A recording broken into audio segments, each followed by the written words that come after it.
Well, the night before the fire started, we were prepared in that we knew that the next day was going to be a red flag warning day, and it was just optimal conditions for devastating wildfires. So it's not like this came totally out of the blue. We were somewhat prepared for a bad day for fires.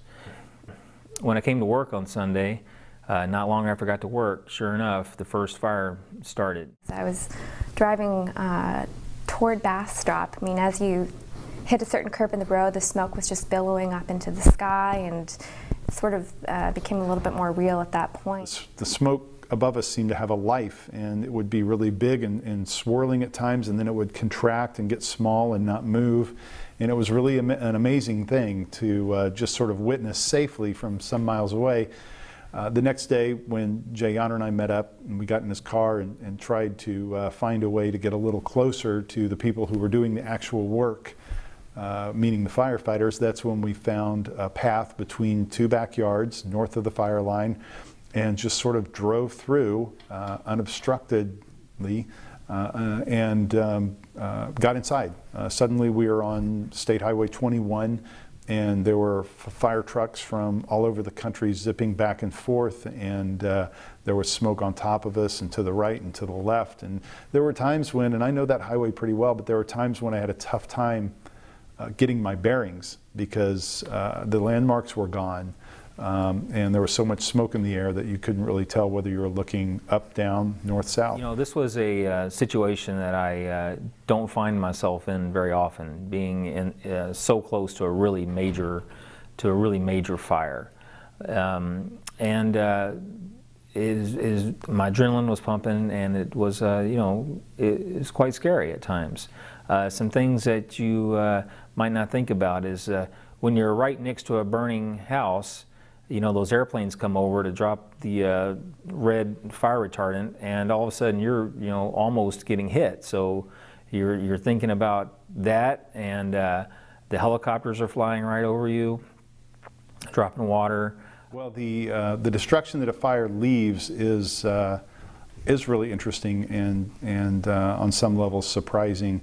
There was a great deal of melted aluminum, pools of melted aluminum throughout the hills of Bastrop that week, because the engine blocks of cars melted in the fire and created these little pools of actually really attractive silver on the ground. And I looked up later in the week to see what the melting point of aluminum was, because I was trying to figure out just how hot this fire got.